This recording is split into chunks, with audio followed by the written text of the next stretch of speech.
सबसे बड़ी समस्या देश में क्या है? जातिवाद का, धर्मवाद का, छुआछूत का, भेदभाव का, पखंडवाद का, तमाम ऐसे जुल्म अत्याचार जैसी समस्या है। डोमुआ अब की थाना का अध्यक्ष आया, थाना दरोगा आया है, अब की डोमुआ अब की वीडियो बन के आया है। मैं मानता हूं कि जाति जानवर में होता है, जाति इंसान में नहीं होता है। मतलब हमारी पहचान हमारी जन्म से होती है, हमारे कर्म से नहीं, हमारी योग्यता से नहीं, हमारे व्यवहार से नहीं, हमारे संस्कार से नहीं, हमारे जन्म से होती है। संकल्प लिया है कि अपने जीते जी पूरा दम लगा देंगे, एड़ी चोटी का दम लगा देंगे कि उसको ख़त्म करने के लिए। तो एक राजपूत को, एक चमार को, एक डोम को, एक मुसहर को, एक मुस्लिम को, एक सिख को, एक ईसाई को एक रूम में बंद कर दीजिए और उसको बोलिए कि आप बोलिए, जैसे किसी व्यक्ति का नाम लीजिए।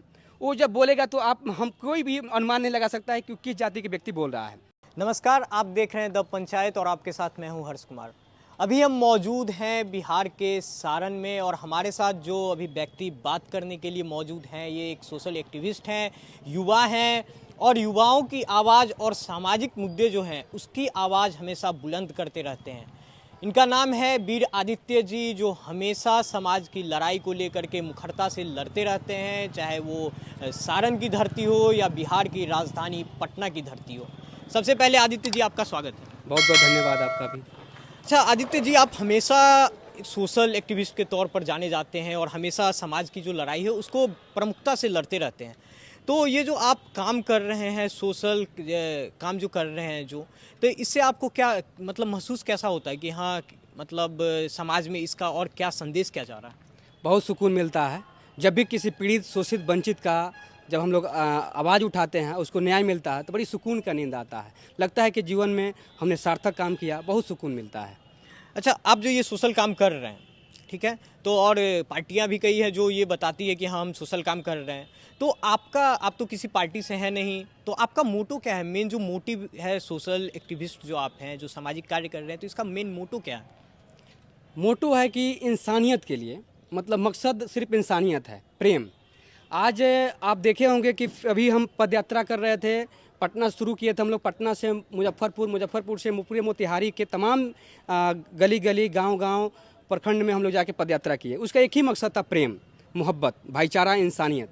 ये हम लोग संदेश देना चाहते हैं जन जन तक जाकर कि आज सबसे बड़ी समस्या देश में क्या है? जातिवाद का, धर्मवाद का, छुआछूत का, भेदभाव का, पखंडवाद का, तमाम ऐसे जुल्म अत्याचार जैसी समस्या है।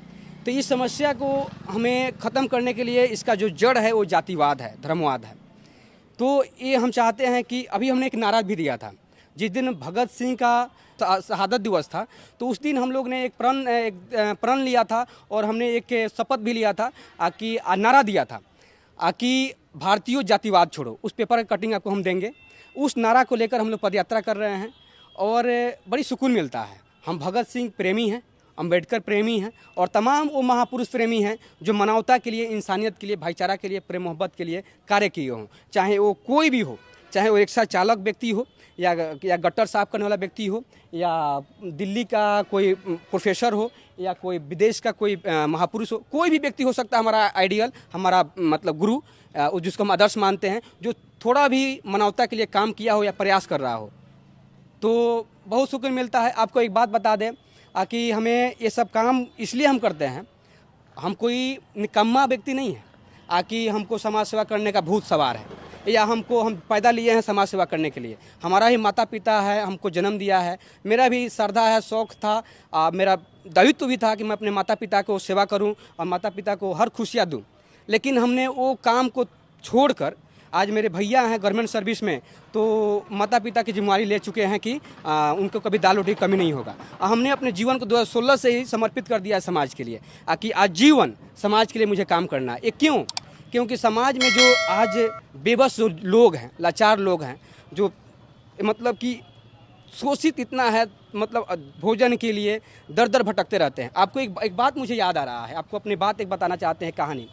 अभी जो हम लोग पदयात्रा कर रहे थे तो उसमें हम लोग को सारे क्रांतिकारियों को लिखने को बोला गया था कि आप लोग एक लेख लिखिए।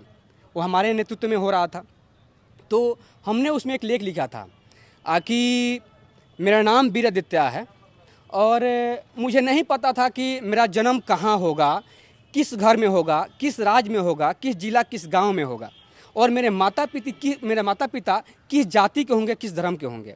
और उनका स्टेटस क्या होगा, मतलब कितना अमीर होंगे कितना गरीब होंगे मुझे नहीं पता था। और मेरा जन्म हो जाता है एक ऐसे परिवार में कि जो मेरी माँ होती है वो एक पैर से विकलांग होती है और एक आँख से विकलांग होती है, और मेरे पिताजी जो हैं वो दोनों पैर से विकलांग होते हैं और थोड़ा सा उनका शरीर अपाहिज होता है। तो उस घर में मेरा जन्म हो जाता है और मेरे माता पिता डोम जाति से बिलोंग करते हैं, और वो लोग एक रोड के किनारा तिरपाल टांग के गुजर बसर करते हैं, वहाँ मेरा जन्म हो जाता है। मेरे बस में नहीं था और बड़ी एक मानिए अपवाद में बड़ी मुश्किल से संघर्ष करके हम थाना अध्यक्ष बन जाते हैं, एसएचओ बन जाते हैं, या बीडीओ बन जाते हैं, सीओ बन जाते हैं, एसडीओ बन जाते हैं, अगर मान चलिए एसपी भी बन जाते हैं।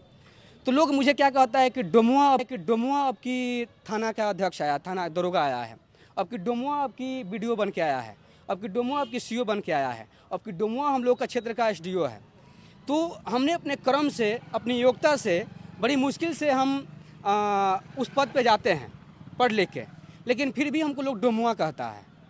मतलब हमारी पहचान हमारी जन्म से होती है, हमारे कर्म से नहीं, हमारी योग्यता से नहीं, हमारे व्यवहार से नहीं, हमारे संस्कार से नहीं, हमारे जन्म से होती है। मुझे बड़ी पीड़ा होता है कि हम अपने जीवन में कितना भी अच्छा काम कर लें, चाहे हम विधायक ही बन जाए, सांसद ही बन जाए, या कितना भी अच्छे पद पे चल जाए, फिर भी हमको लोग कहता है डोमुआ आपकी विधायक बन बा अपना क्षेत्र के, डोमुआ मुखिया बा। हमको बड़ा पीड़ा होता है कि एक धरती पर मुझे एक बार जन्म हुआ है, अब फिर मुझे दोबारा जन्म होगा नहीं होगा, मैं मानता हूँ नहीं होगा, मैं काल्पनिक चीज़ को नहीं मानता, और जन्म नहीं होगा, फिर भी मुझे डोमुआ रह के ही मर जाना है। जबकि मेरा कर्म डोमुआ का मतलब कि मैं तो जाति व्यवस्था में बिलीव नहीं करता। तो ये जो व्यवस्था है, सामाजिक व्यवस्था, जो व्यवस्था बनाई गई बड़ी षड्यंत्र से, बड़ी साजिश से, इसका मैं संकल्प लिया है कि अपने जीते जी पूरा दम लगा देंगे, एड़ी चोटी का दम लगा देंगे कि उसको ख़त्म करने के लिए, पूर्णतः ख़त्म करने के लिए। मैं मानता हूँ कोई नहीं पहचान सकता है मेरे शरीर से, मेरे व्यवहार से, मेरी योग्यता से कि मैं डोम जाति से हूँ, या मैं नट हूँ, या मुसहर हूँ, या राजपूत हूँ, या ब्राह्मण हूँ, या हिंदू हूँ, या मुस्लिम हूँ, सिख हूँ, ईसाई हूँ, जैन हूँ, क्रिश्चियन हूँ। मतलब कोई पहचान नहीं सकता है। सबका जन्म एक ही तरीके से होता है, सबका पैदाइशी एक तरीके से होता है, सबका चेहरा, सबका बोलने का तरीका एक तरीके से होता है। मैं मानता हूँ कि जाति जानवर में होता है, जाति इंसान में नहीं होता है। आप देखिएगा कि सामने जो आपके घर दिख रहा है, इस घर में अगर कुत्ता को, बिल्ली को, बकरी को, हाथी को, ऊँट को, गधा को एक रूम में बंद कर दीजिए, उसको मतलब जब वो बोलेगा, किसी उसको बोलिए बोलने के लिए, जब बोलेगा तब बकरी जब बोलेगी, या फिर से कुत्ता जो बोलेगा, या फिर गधा जो बोलेगा, तो उसका आवाज़ से हम लोग पहचान जाएंगे कि वो कुत्ता बोल रहा है या बिल्ली बोल रही है। लेकिन उसी बगल के रूम में आप एक राजपूत को, एक चमार को, एक डोम को, एक मुसहर को, एक मुस्लिम को, एक सिख को, एक ईसाई को एक रूम में बंद कर दीजिए और उसको बोलिए कि आप बोलिए, जैसे किसी व्यक्ति का नाम लीजिए। वो जब बोलेगा तो हम कोई भी अनुमान नहीं लगा सकता है कि किस जाति के व्यक्ति बोल रहा है, या उसका पैर के निशान से, उसका बॉडी स्ट्रक्चर से हम लोग बता सकते हैं कि ये कुत्ता है, ये शेर है, ये बिल्ली है, ये गधा है, हाथी है। लेकिन हम लोग इंसान के स्ट्रक्चर से या उसके पहनावा से, उसके चेहरा से हम लोग नहीं पहचान सकते हैं। ऐसा नहीं है कि डोम का 5 अंगुड़ी जो 5 गो है ये 10 गो होता है, किसी राजपूत का 3 गो होता है, या किसी का 10 गो होता है, किसी के कान या हाथ पैर, किसी के स्ट्रक्चर में कोई अंतर नहीं होता है। सबका बनावट एक है, सबका पैदाइशी एक है। फिर हम जाति में क्यों बढ़ गए?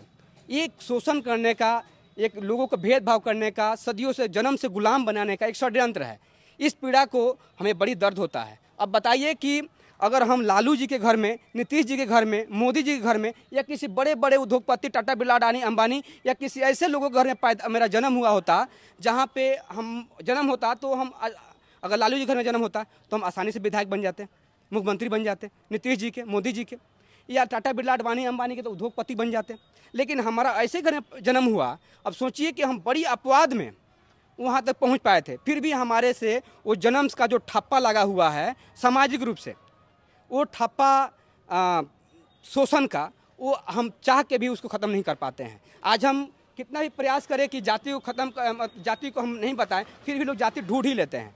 तो मेरा प्रयास है कि इस जाति व्यवस्था को ख़त्म किया जाए, धर्मवाद, जातिवाद को ख़त्म किया जाए। मैं भगत सिंह प्रेमी हूँ। एक संगठन हमने बनाया है भगत सिंह सेना, जिसका हम अध्यक्ष हैं। आप लोग से आग्रह करेंगे कि मानवता की प्रचार होनी चाहिए। जय मानवता, इनकलाब जिंदाबाद, जय भीम।